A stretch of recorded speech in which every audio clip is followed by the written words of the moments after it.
수아 사람 빌닷이 대답하여 이르되 하나님은 주권과 위엄을 가지셨고 높은 곳에서 화평을 베푸시느니라. 그의 군대를 어찌 계수할 수 있으랴. 그가 비추는 광명을 받지 않은 자가 누구냐. 그런즉 하나님 앞에서 사람이 어찌 의롭다 하며 여자에게서 난 자가 어찌 깨끗하다 하랴. 보라, 그의 눈에는 달이라도 빛을 발하지 못하고 별도 빛나지 못하거든. 하물며 구더기 같은 사람, 벌레 같은 인생이랴.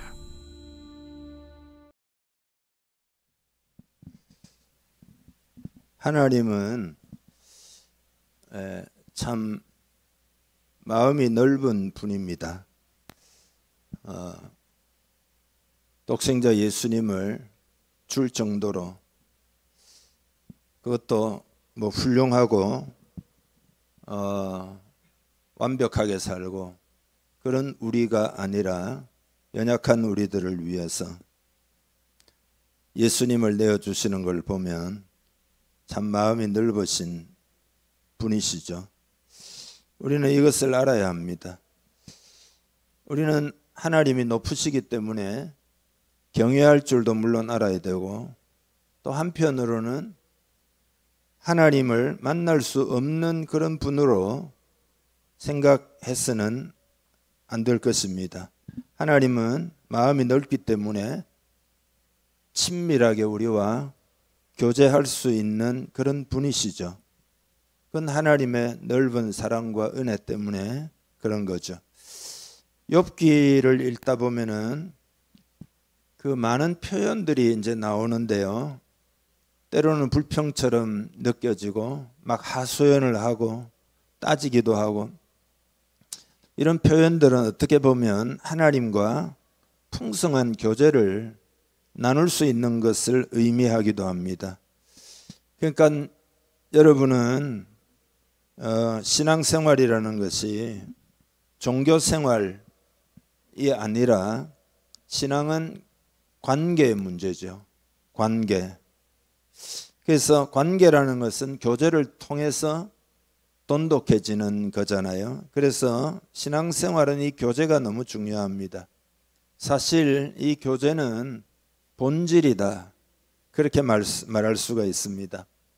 여러분이 어떤 사람과 교제를, 친교를 나눌 때 그거는 뭐 오고 가는 것이 있고 또 주거니 받거니 하고 그렇게 하잖아요. 그러니까 하나님과의 교제도 이러해야 되고, 그 하나님과의 교제가 살아있는 신앙의 척도가 됩니다.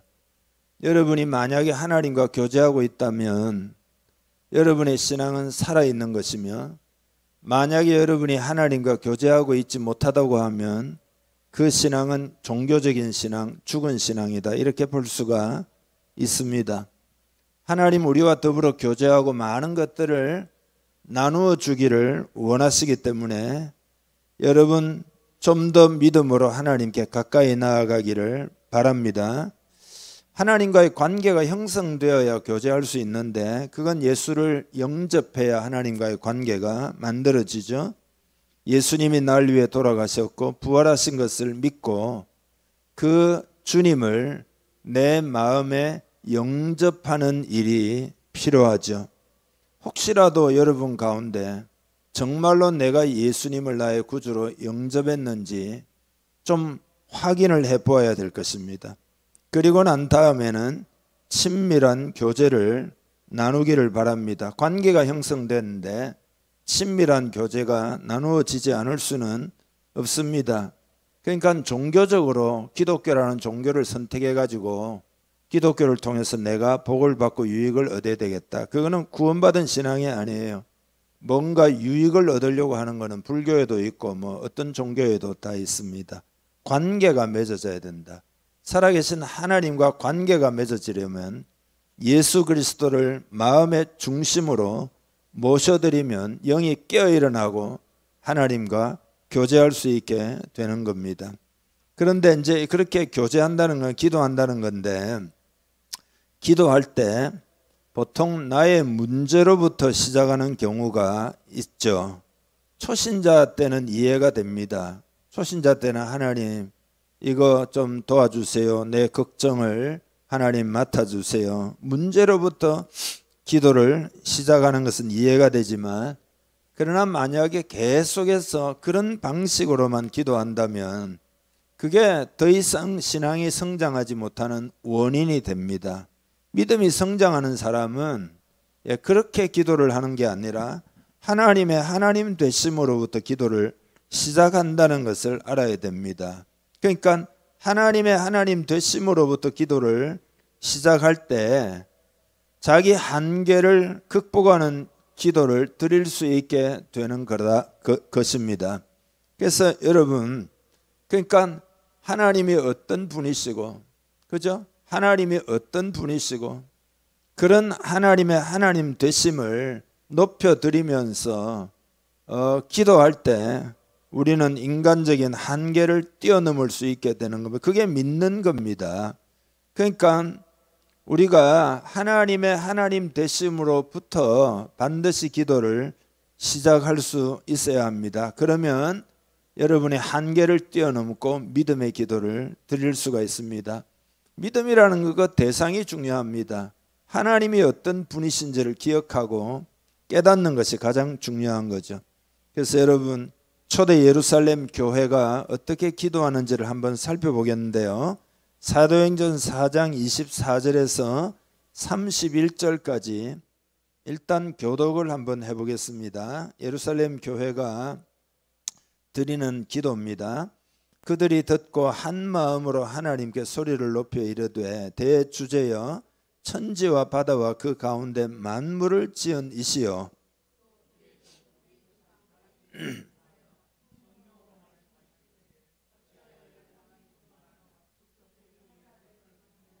세상의 군왕들이 나서며 관리들이 함께 모여 주와 그의 그리스도를 대적하도다 하신 이로소이다.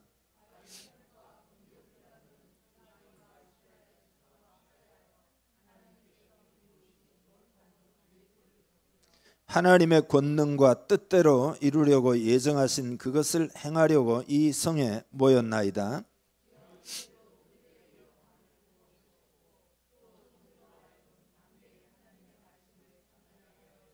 손을 내밀어 병을 낫게 하시옵고 표적과 기사가 거룩한 종 예수의 이름으로 이루어지게 하옵소서 하더라.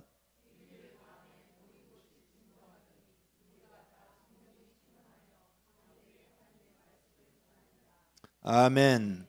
이제 이게 초대교회의 기도입니다. 그러니까 왜 이렇게 막 성령이 임하고 막 능력 있게 복음을 증거하고 많은 역사가 일어났느냐, 그걸 여러분이 아시겠죠.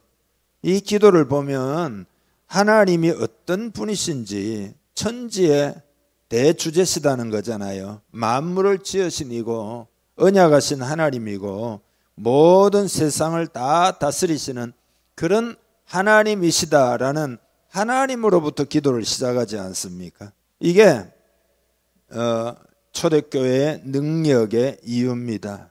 그러니까 하나님의 위대하심을 생각하지 않으면 우리가 기도한다 할지라도 인간의 한계에 다 부딪히고 맙니다. 땅의 차원에서 그냥 기도하고 만다, 그런 거죠.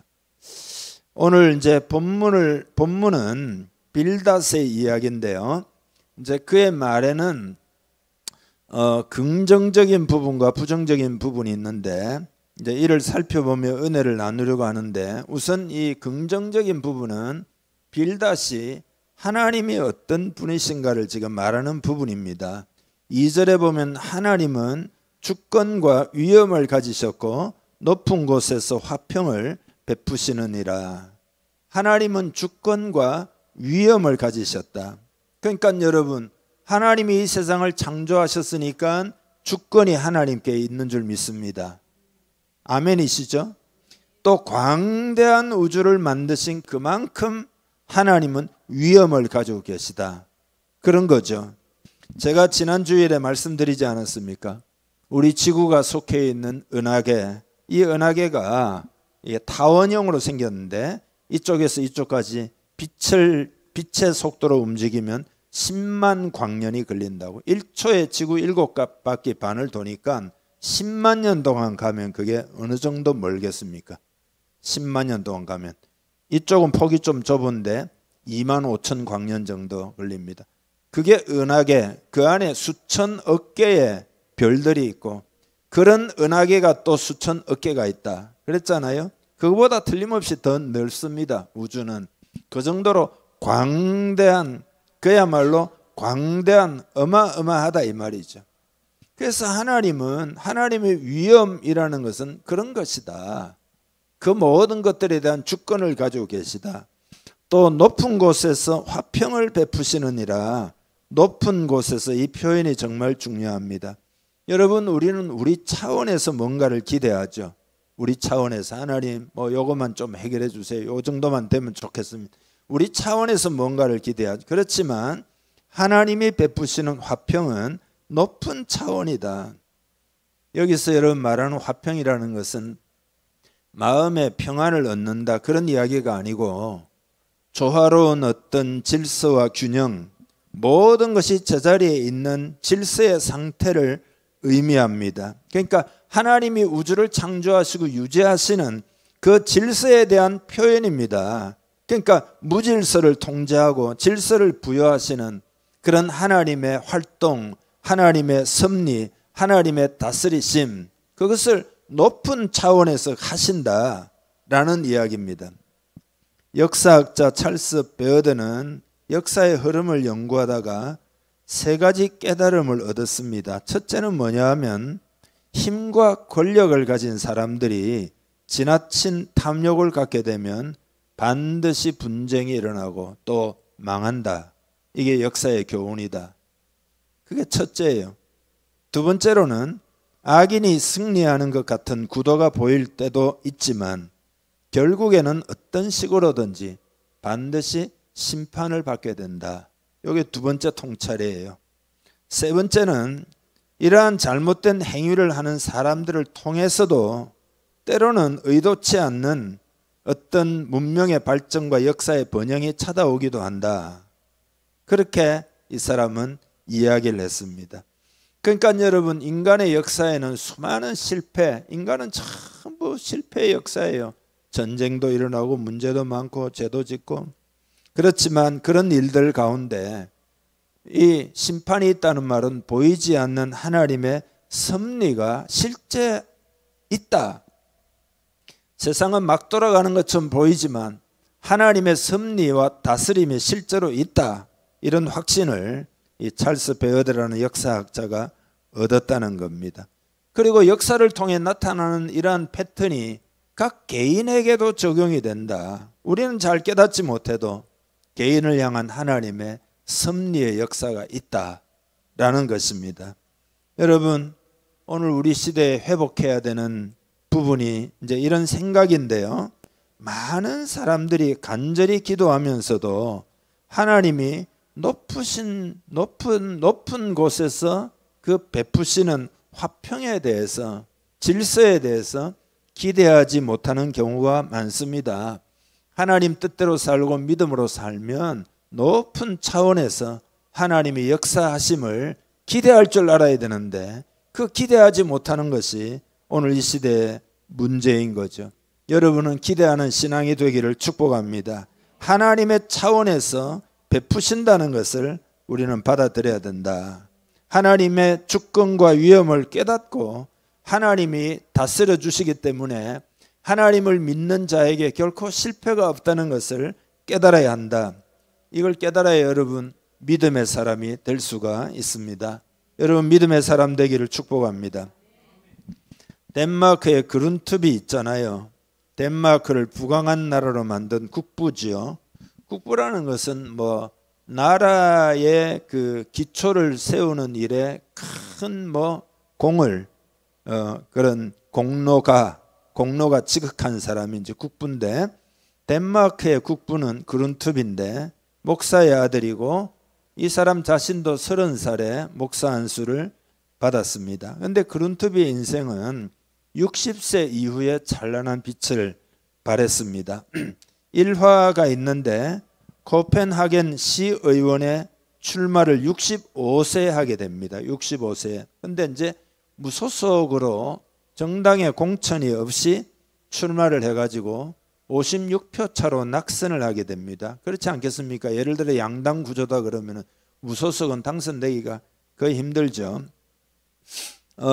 그러나 이 당선된 사람이 생각을 해보니까 시민들의 진짜 마음은 그룬투비에게 있다라는 것을 깨달은 당선자가 시의원직을 사임을 하게 됩니다. 내가 적격자가 이 훌륭하죠. 우리나라에 이런 사람 좀 있으면 좋겠어요. 그래서 의원직을 사임을 해요. 자신이 아니라 그룬투비가 돼야 된다. 그래서 보궐선거를 하는데 다 그 마음을 알고 있는 입후보자들이 그 후보자들이 있었는데 그 사람들도 다 안 나가요. 다 사퇴해 버리고 말아요. 그래서 투표 없이 무투표로 그룬투비가 당선이 됩니다. 그런데 그 사람이 나라를 위기에서 구합니다. 소위 세계적인 농업 국가가 되고 문화 국가 건설의 기초를 이룩하게 됩니다. 덴마크는 당시에 굉장히 나라가 어려웠거든요. 프러시아라고 지금으로 말하면 독일이죠. 독일하고 전쟁을 해가지고 패배해가지고 배상금이 뭐 막대해가지고 나라에 완전히 거덜이 난 거죠. 특별히 북부 유럽의 곡창지대였던 슬레스빅 홀슈타인 지역을 다 이제 그 배상금 조로 프러시아에게 다 넘기고 말았습니다. 그리고 중앙은행이 파산할 정도가 되었습니다. 그러니까 우리나라로 치면은 뭐 한국은행이 부도 맞았다 그런 이야기입니다. 그리고 국가 경제는 당연히 붕괴가 되는 거고 사람들은 극심한 빈곤과 그리고 실업에 시달리게 됩니다. 그러니까 막 사람들이 좌절하고 시리에 빠지고 소망이 없고 이러니까 막 술만 막 마시고 그래서 알코올 중독자가 막 늘어나고 사회 분위기는 이루 말할 수가 없이 어두웠단 말이죠. 농업도 심지어는 붕괴가 되고 아니 농업은 붕괴되면 안 되잖아요. 당장 뭘 뭐 심어가지고 고구마라도 캐 먹어야 되는데 완전히 생존이 불가능한 상황. 이때 그룬투비가 강조한 것이 크게 세 가지가 있는데 국민들은 하나님을 두려워하는 마음을 가져야 된다. 이 마음이 없으면 나라의 도덕이 무너진다. 이게 첫째예요. 하나님을 두려워할 줄 알아야 한다. 두 번째로는 방향이 정해지면 강력하게 추진을 하라. 우유부단한 사람은 아무 일도 못한다. 이게 두 번째 이야기예요. 세 번째로는 조국을 사랑하라. 조국을 사랑하라. 덴마크를 사랑할 줄 모르는 사람이 하나님을 사랑할 수는 없다. 대학을 많이 세웠어요. 왜 세웠는가 하면 성경을 가르치기 위해서, 성경을 적용하기 위해서 대학을 많이 세웁니다. 이 사람이 나중에 이제 그 시의원 정도가 아니라 높은 자리에 오르잖아요. 그래서 이 그룬투비는 다시 말해서 하나님의 주권과 위엄을 알았고 그런 하나님을 신뢰하고 그런 하나님을 경외하고 그걸 갖다가 다 백성들에게 가르치는 일을 해가지고 국민들의 마음에 믿음을 불러일으킨 거다 이 말이죠. 그러니까 여러분 오늘 이 시대 우리들도 마찬가지입니다. 하나님은 높은 곳에서 화평 다 질서대로 돌아가도록 그렇게 역사하신다. 우리가 믿음으로 하나님을 신뢰하고 하나님을 경외하면 하나님 그렇게 일하신다. 그런 이야기입니다. 3절에는 그의 군대를 어찌 계수할 수 있으랴. 그가 비추는 광명을 받지 않은 자가 누구냐. 여러분 그의 군대를 어찌 계수할 수 있으랴. 하나님은 천군 천사를 동원해 가지고 말할 수 없는 그 천사들이 이적과 기사들을 일으킨다. 그러니까 하나님에 대한 믿음이 있는 사람은 반드시 이런 것들을 염두에 둡니다. 여러분 하나님이 하실 일에 대해서 천군 천사를 동원해서 하나님이 역사하신다는 것을 마음에 기대할 줄 알아야 된다. 그게 믿음의 사람이다. 그런 믿음이 있기를 바랍니다. 열왕기하 6장에 보면 아람 군대가 엘리사를 잡기 위해서 완전히 군대를 동원해 가서 그가 있는 도단성을 둘러쌌는데 엘리사가 기도하니까 벌벌 떨고 있는 사환 게하시의 눈이 열려 가지고 보니까 하늘의 천군 천사 불말과 불병거들이 가득 둘러싸고 자기들을 보호하고 있는 것을 보게 됩니다. 그러니까 하나님은 이렇게 역사하신다 이 말이죠. 아수르 왕 사네립이 예루살렘을 공격해 오는 이야기가 열왕기하 19장에 있는데 히스기야가 하나님께 기도하죠. 그때 하나님이 선지자를 통해서 응답하시고 그 밤에 여호와의 천사들이 아수르 군대 18만 5천 명을 치게 되는 그런 이야기가 나와 있습니다. 그런가 하면 출애굽기 14장에는 홍해가 갈라진 이야기가 나옵니다. 이스라엘 백성이 홍해 군대 앞에서 멈춰 섰을 때 뒤에는 애굽 군대가 쫓아오고 그때 하나님은 구름 기둥과 불 기둥으로 보호하시고 하늘의 군대가 이스라엘 진영 뒤로 가가지고 애굽 군대를 이스라엘이 다 건널 때까지 그걸 막아섰다라는 겁니다. 이런 예들이 성경에는 너무 많이 있죠. 다니엘서 10장도 그렇습니다. 다니엘이 기도할 때 하나님이 천사 가브리엘을 보내는데 바하사 제국을 주도하고 있는 영적인 세력들이 그 응답을 막아서서 공중에서 막 싸움이 벌어지는데 그때 미카엘 천사장이 와가지고 싸움을 돕고 가브리엘이 다니엘에게 메시지를 전할 수 있게 됩니다. 그러니까 여러분 보이지 않는 세계 속에서 하나님의 천군 천사가 돕고 있는 것을 깨달아야 합니다. 그의 군대를 어찌 계수할 수 있으랴. 그의 군대를 어찌 계수할 수 있으랴. 그리고 그가 비추는 광명을 받지 않은 자가 누구냐? 그가 비추는 광명은 뭐죠? 태양이죠. 태양. 여러분 태양의 혜택을 생각해 봅시다. 올해 같은 경우는 너무 태양빛이 뜨겁고 무더우니까 무덥다 할지 모르지만 태양이 없는 세상을 생각해 보세요. 태양이 없는 세상 못 사는 거 아니에요? 매일매일 태양의 은혜가 주어지고 있죠. 태양은 우리의 에너지원입니다. 그러니까 지구의 모든 것은 생명활동이든지 모든 에너지는 다 태양에 의존하고 있는 거죠. 그러니까 태양의 에너지는 지구의 기후나 물의 순환이나 바람이나 식물의 광합성이나 이 모든 생명활동이 태양으로 말미암아 다 일어나는 거죠. 그죠? 식물은 알죠? 그죠? 태양을 받으면 놀라운 게 있잖아요. 태양을 받으면 그거 따라 쭉 식물이 그거 키가 빛을 받는 건 쭉 올라가서 키가 커지는 거 신기하잖아요. 광합성을 하죠. 그래서 광합성을 통해서 이산화탄소와 물을 탄수화물과 산소로 바꾸어 가지고 탄수화물은 식물의 성장에 쓰이고 산소는 또 인간들이 숨을 쉬게도 만들고 그죠? 그렇게 해서 에너지를 얻도록 만들어주는 거다. 요게 먹이 사슬의 요 시작점 있잖아요. 식물을 동물이 먹고 동물은 또 인간이 먹고 이런 거 있잖아요. 이런 게 시작점이 뭐냐? 그게 태양의 에너지예요. 그러니까 태양은 지구의 대기를 데워가지고 적당한 그런 온도를 유지하고 또 바람 그 온도 차이가 나니까 바람이 생기고 그 다음에 이제 대류현상이 일어나면서 비를 발생시키고 그런 거죠. 물이 막 증발해가지고 위에서 응결이 돼가지고 그게 이제 강수 막 비가 되어서 내리고 이러한 시스템이 생태계의 균형을 유지하는 핵심이잖아요. 이게 다 태양이 하는 일이다.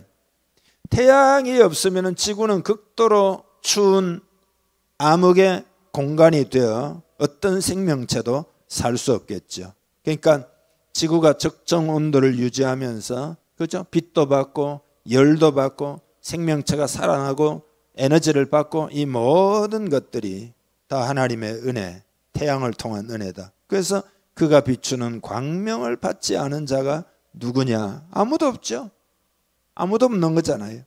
그래서 여러분 우리가 자칫 잘못하면 늘 누리고 있기 때문에 불감증에 빠질 가능성이 있어요. 당연히 태양이 있는 줄 알고 당연히 물이 있는 줄 알고 당연히 공기가 있는 줄 알면 안 되죠.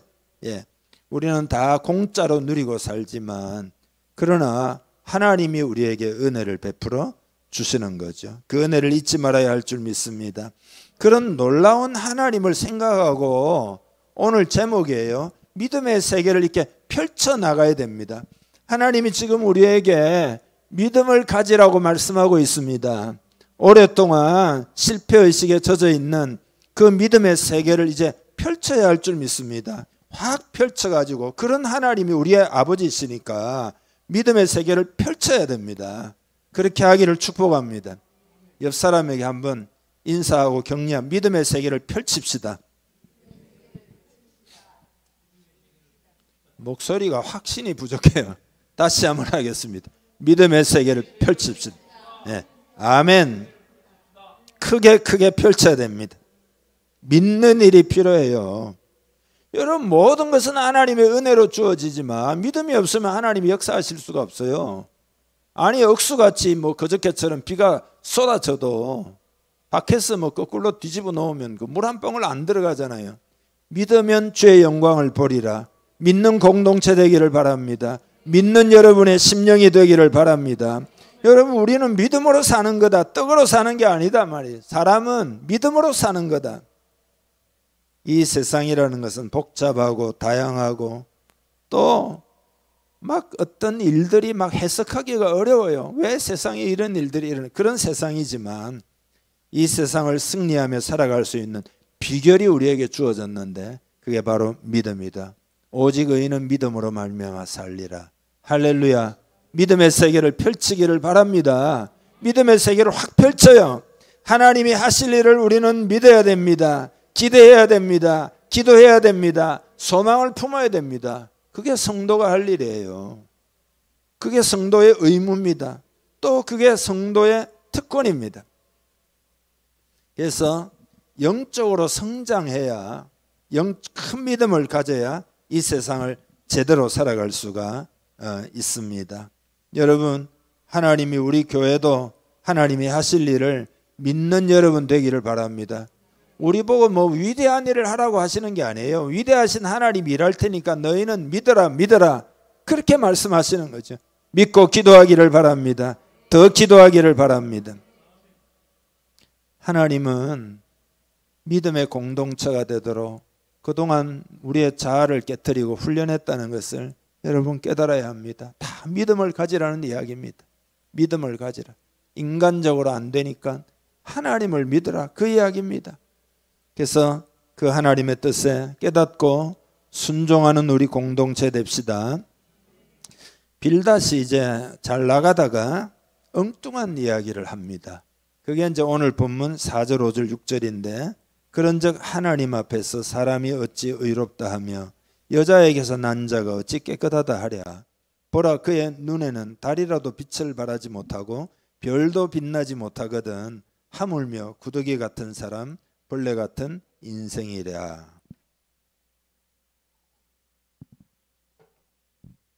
여러분, 우리 인생이 벌레 같은 인생입니까? 어떻습니까? 빌닷의 말이 옳은 겁니까? 하나님과 비교를 굳이 하자면은 우리는 벌레 같은 인생일 수도 있겠죠. 비유법으로. 그렇지만 그렇게 말하면 안 됩니다. 하나님은 우리에게 그렇게 절대 말하지를 않습니다. 이게 뭐냐면은 빌닷이 적용을 잘못하고 있습니다. 빌닷은 지금 뭐냐면 욥의 자존감을 계속 지금 공격하고 있는 겁니다. 그러니까 요즘 표현으로 하면 이렇게 이야기를 해야 됩니다. 우리가 하나님 앞에서 의롭지 못하지만 예수님을 믿을 때 예수님 때문에 우리는 새로운 피조물이 되었고 하나님의 형상이 회복된 우리는 의인이 다 되었다. 그런 회복된 존재라고 격려를 해야 돼. 이렇게 격려를 해야 되죠. 그래서 욥이 고난당하지만 죄 때문이다 이렇게 공격하지 말고 고난을 극복하고 승리할 수 있다. 승리할 수 있다. 하나님이 도우신다. 고난이 있을지라도 하나님 의뢰하면 하나님 이렇게 이야기를 했어야 되죠. 그러니까 성도는 벌레 같은 존재가 아닙니다. 하나님의 자녀인 줄 믿습니다. 하나님의 일꾼이고 심지어 성경에 보면 하나님의 동력자다. 동력자는 동등한 거 아니에요?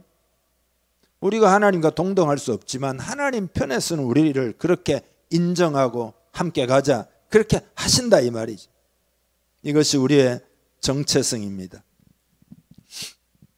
여러분, 성경을 보면 예를 들어 이제 사도 바울의 서신 편지를 보면 공통적으로 맨 앞에 나오는 게 뭔지 아십니까?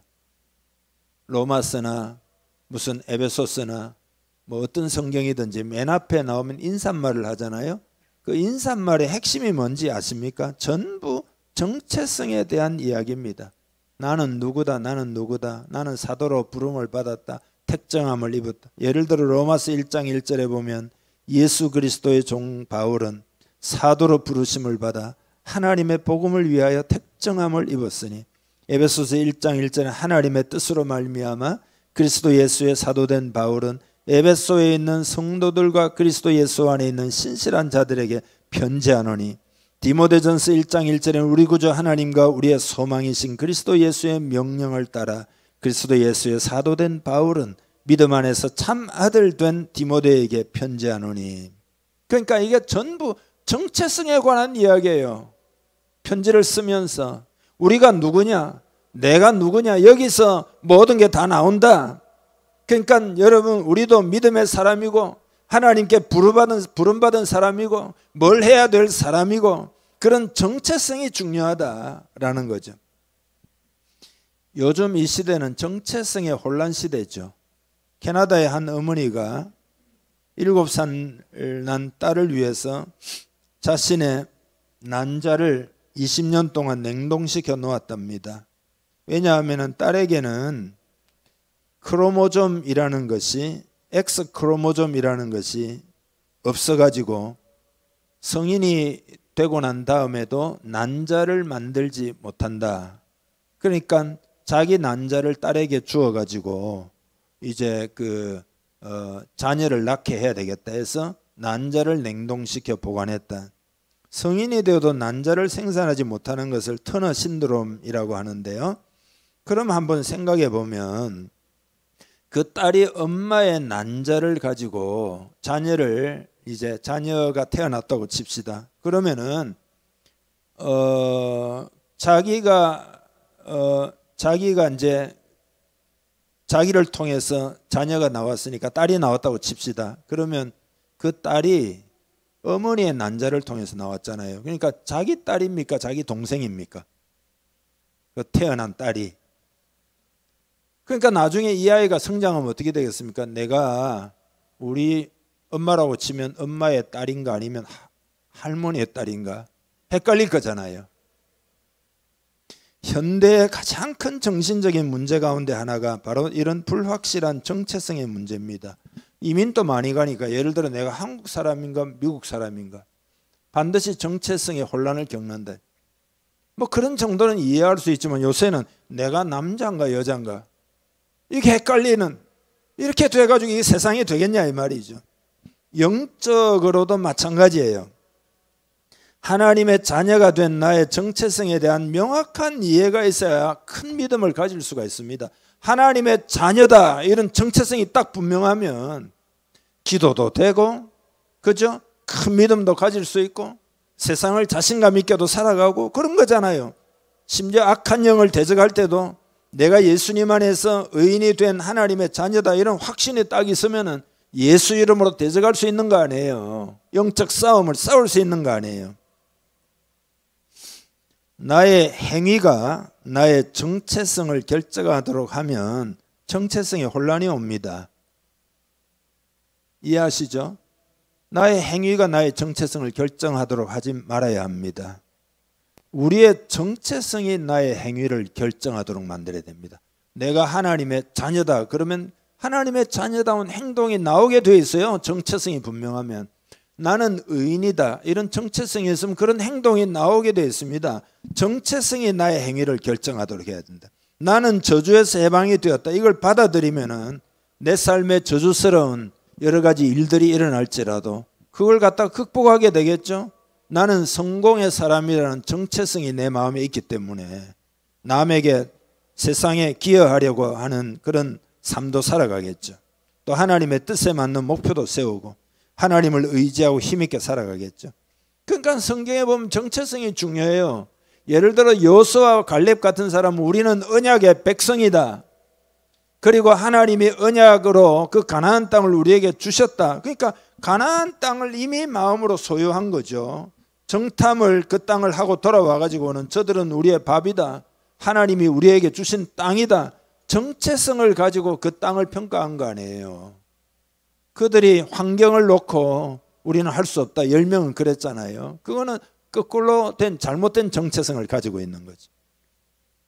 40년 후에도 여호수아와 갈렙은 우리가 가나안의 주인이다 그렇게 생각을 하고 믿음으로 요단강을 발로 밟을 때 요단강이 무너지고, 믿음으로 여리고성을 돌 때 여리고가 무너지고, 믿음으로 전쟁을 할 때 그 땅을 차지하게 된 거다라는 것입니다. 심리학에 보면은 로젠탈 효과라는 게 있습니다. 로젠탈이라고 하는 사회심리학 교수가 20년 동안 초등학교 교장을 지낸 레노이 제이콥슨이라고 하는 그 샌프란시스코에 있는 한 초등학교에서 그분하고 전교생을 대상으로 지능 검사를 합니다. 근데 지능 검사를 어떻게 하는가 하면은 무작위로 한 반에서 20% 정도의 학생을 뽑아가지고, 그리고 명단도 무작위로 해가지고 무작위로 20%를 뽑아가지고 그 명단을 주면서, 무작위로 뽑았잖아요. 그러니까 IQ가 뭐 높고 낮고가 없습니다. 그냥 뽑은 거죠. 근데 그걸 가지고 이제 한 교사에게 주면서 지적 능력이 아주 뛰어난 아이들, 가능성이 높은 아이들을 뽑았다. 요 반을 구성해 가지고 한번 가르쳐 보라. 이렇게 하니까 이제 그 아이들이 머리가 좋은 줄 알고 교사가 가르치는 거죠. 근데 8개월쯤 지나고 나니 이 학생들 대부분이 상위권을 차지했다는 거예요. 그러니까 이게 로젠탈 효과라는 겁니다. 우리의 뇌라는 것은 내가 누구냐를 판단해 놓고 보기 때문에 나를 어떻게 보느냐. 그러니까 여러분은 다 가능성이 높은 사람이다. 가르치는 교사 자신도 그런 아이들 내가 가르치고 있다. 이렇게 하니까 실제로 그 아이들이 성적이 올라가더라. 그런 이야기. 이거는 여러분 혼적인 심리적인 세계에서 일어나는 그 증명된 이론이라서 로젠탈 효과라고 하거든요. 근데 영적인 세계도 마찬가지예요. 성경 히브리서에 보면 믿음은 바라는 것들의 실상이요 보지 못하는 것들의 증거니 선진들이 이로써 증거를 얻었느니라. 그러니까 믿음은 뭐냐 하면은 바라는 것들의 실상을 내 마음에 딱 만들어 놓고, 그러니까 믿음으로 먼저 받아들여 놓고 모든 상황을 보는 거다. 그게 믿음이다. 여러분도 그렇게 해야 합니다. 상황을 보지 말고 믿음으로 하나님을 바라보고 하나님의 역사를 마음에 딱 품고 여러분이 기도하고 여러분 대화도 하고 여러분이 삶을 살고, 그게 믿음으로 사는 거다. 그러니까 우리 성도는 벌레 같은 존재가 아니에요. 나는 벌레 같아. 이런 벌레처럼 살 수밖에 없어요. 나는 하나님의 자녀다. 그래야 되잖아요. 옛날에 그 TV를 보니까 우리 며칠 전에 다녀가신 조재영 집사님이 뭐 6번에도 있고 뭐 어디도 근무하고 하다가 707 그 대테러 부대에 근무를 한 때가 있었거든요. 근데 그 707 부대 그 TV에서 한번 나왔는데 그 부대원들이 훈련을 하는데 아주 즐겁게 해요. 막 군대니까 막 인상 쓰면서 막 그냥 막 하기 싫은데 억지로 하지를 않아요. 보면 엄청나게 즐겁게 훈련해요. 그 강도 높은 훈련들을 막 굉장히 즐겁게 해요.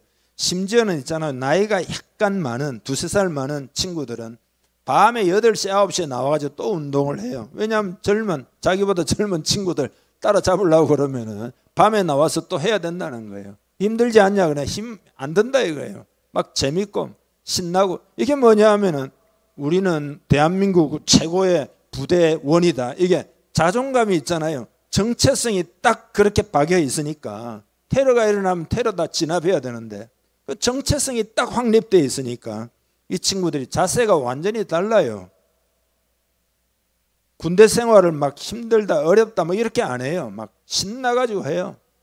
그냥 막 달리기도 그냥 막 경쟁적으로 하고 막 돌아와가지고는 막 또 서로 간에 막 잘했네 못했네 막 웃고 떠들고, 이게 분위기가 완전히 있잖아요. 그러니까 회사도 그렇고 우리 교회도 반드시 그러해야 합니다. 이 사기가 올라야 된다 이 말이지. 여러분 그렇게 하기를 바랍니다. 적용을 하자면 여러분 마음에 이런 게 돼 있어야 되는데요. 예를 들어 나는 새로운 교회 교인이다 이렇게 할 때 아이고 새로운 교회 아이고 이렇게 하면 벌써 걸러 먹은 거예요. 새로운 교회 교인이다 이러면서 마음에 자존감이 딱 세워져 가지고 우리 교회 장점을 생각하고 하나님이 우리 교회에 주신 언약들을 생각하고 하나님을 생각하고 예배 가운데 임재하시는 하나님의 은혜를 딱 생각하고 그렇게 새로운 교회 교인이다 이런 책임감 자존감을 가지고 그러면 책임감도 가지고 행동하게 되고 교회를 위해서 기도도 하게 되고 헌신도 하게 되고 그렇게 되는 거죠. 여러분 그런 정체성을 가지기를 바랍니다.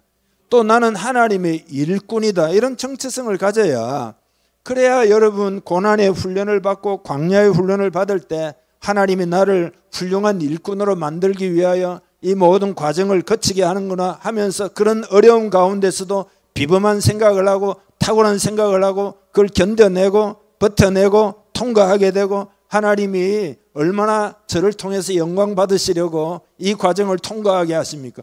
그렇게 되는 거 아닙니까? 나는 성령의 사람이다. 이렇게 딱 자존감을 가지게 되면 성령님이 내 안에 계신다. 내게 능력 주시는 자에서 내가 모든 것을 할 수 있다. 하나님 의지합니다. 성령님 의지합니다. 성령님이 도와주세요. 이런 자신감이 나온단 말이에요. 나는 의인이다. 나는 하나님의 자녀다. 그래야 당당함을 가지고 모든 것을 기도하면서 어느 날 새벽에는 제가 기도 제목을 다 쓰니까 새벽 1시간 기도하는데 30가지 기도 제목을 썼더라고요. 그래서 하나님 이 기도 들어주시고 기도하면서 소망을 품는 것도 내가 하나님의 자녀다. 하나님이 내 기도를 들으신다. 이런 영적인 자존감이 있고 정체성이 분명하기 때문에 그런 거죠. 뭐든지 구하기를 바랍니다. 이 시대는 성도들을 사탄이 주로 어떻게 공격을 하는가 하면 이 부분하고 이제 마칠 텐데요. 세상이 어려울 때는 성도들이 고난을 많이 당합니다. 저도 이제 사람들을 만나잖아요. 그러면은 고난 당하지 않는 성도는 한 사람도 없다 할 정도로 고난을 많이 당합니다. 그러면 어떻게 되느냐? 자존감이 떨어집니다. 자존감이 떨어지고 그 다음에 정체성을 확실하게 못 가집니다. 그래서 자신감이 없어하고 왜 내 삶이 이런가 이렇게 고민하는, 그러니까 이게 뭐냐면 사단의 공격입니다. 사단의 공격. 오늘 이 시대는 사단이 고난을 주어가지고 자존감을 떨어뜨리는 그런 공격을 한다. 실패의식을 주고 전부 회복해야 할 줄 믿습니다. 우리의 정체성을 확실히 하고 자존감을 딱 가지게 되면, 그죠? 하나님이 존귀와 위엄을 가지고 다스리고 계시다. 그분이 내 아버지시다. 그 하나님의 다스림 가운데 다 있다. 하나님이 은혜를 다 베풀고 계시다. 그러면 그 생각을 하면은 다 다르게 생각할 수 있고 다르게 살 수 있고 얼마든지 우리는 할 수 있고 그렇게 살아갈 수 있다 이 말이죠. 그런 회복이 여러분의 있기를 바랍니다. 복음 전하는 것도 여러분 그렇게 하셔요. 사업하는 것도 그렇게 하셔요. 교회를 세워나가는 것도 그렇게 해야 됩니다. 다 나름의 믿음의 세계가 있지만 이제는 그 세계를 펼쳐야 합니다. 그 때예요 지금은. 왜냐하면 그동안 고난을 통해서 자아가 많이 깨어졌기 때문에 이제는 믿음으로 펼쳐야 될 때다. 큰 믿음이 되면 많은 것들을 할 수가 있습니다. 아까 말씀드린 대로 사람이 떡으로 사는 것이 아니라, 이 말은 눈에 보이는 것으로 사는 게 아니다. 사람은 믿음으로 사는 거다. 그런 거죠. 다시 말해서 하나님의 은혜를 공급받아 사는 것이다. 우리가 믿으면 하나님의 영광을 본다는 말은 믿을 때 하나님의 역사가 나타나게 된다. 기대하기를 바랍니다. 기도하기를 바랍니다. 믿음으로 구하고 취하시기를 바랍니다. 그야말로 믿으면 주의 영광을 볼 것입니다. 주의 영광을 보는 우리 공동체 되기를 원합니다. 기도하겠습니다. 기도할 때 하나님, 나의 믿음의 세계가 하나님의 광대하심처럼 펼쳐지기를 원합니다. 큰 믿음 되기를 원합니다. 이 시간에도 믿음으로 구하면 하나님이 믿음의 은사를 여러분에게 부어주실 줄 믿습니다. 그런 제목으로 다 같이 기도하겠습니다. 주님을 높여드립니다. 크신 하나님, 놀라우신 하나님을 찬양합니다. 하나님의 은혜의 차원도 너무나 크고 높고 깊은 그런 은혜인 줄 믿습니다. 그 하나님의 은혜를 우리의 생각으로 제한하지 않기를 원합니다. 우리 공동체가 그런 하나님을 온전히 의뢰합니다. 믿음으로 살기로 결단합니다. 기대하며 기도하기를 원합니다. 오늘부터 더욱더 마음을 합해서 하나님의 뜻이 이곳에 이루어지도록 기도하고 믿음으로 하나님의 역사를 체험하는 우리 공동체 되기를 원합니다. 할 수 있거든이 무슨 말이냐? 믿는 자에게는 능치 못함이 없느니라 하셨사오니 주여 그런 하나님 능치 못함이 없도록 역사하시는 그런 하나님을 이 시간 바라봅니다. 특별히 마음을 엽니다. 이 시간 믿음의 은사를 부어 주옵소서. 다 믿음이 충만하게 해 주옵소서. 믿음으로 기도하게 해 주옵소서. 교회를 세워나가게 하시고 교회를 통하여 이 세상에 하나님의 다스림이 나타나기를 원합니다. 그때 우리 모두도 다 하나님 주시는 복을 누리게 될 줄 믿습니다. 이 믿음으로 헌신하는 한 사람 한 사람들 다 되게 하여 주시옵소서. 믿으면 주의 영광을 보리라 하셨사오니 잘 믿는 공동체가 되게 해 주옵소서. 마음이 더욱 하나 되게 해 주옵소서. 주님의 몸된 교회를 세워나가는 일도 자신감 있게 할 수 있도록 역사하여 주시옵소서. 모이기 힘쓰고 기도하기 힘쓰고 깨어 헌신하며 주의 나라 이루기를 원합니다. 역사하시옵소서. 각자의 삶을 하나님 축복하며 기도합니다. 은혜 베풀어 주실 줄 믿습니다. 질병 가운데 고통당하는 사람도 믿음으로 기도하고 하나님의 은혜를 입게 하여 주옵소서. 다 치유받게 하시고 하나님의 손길을 체험하게 하여 주시옵소서. 축복하며 예수님의 이름으로 기도하옵나이다. 아멘.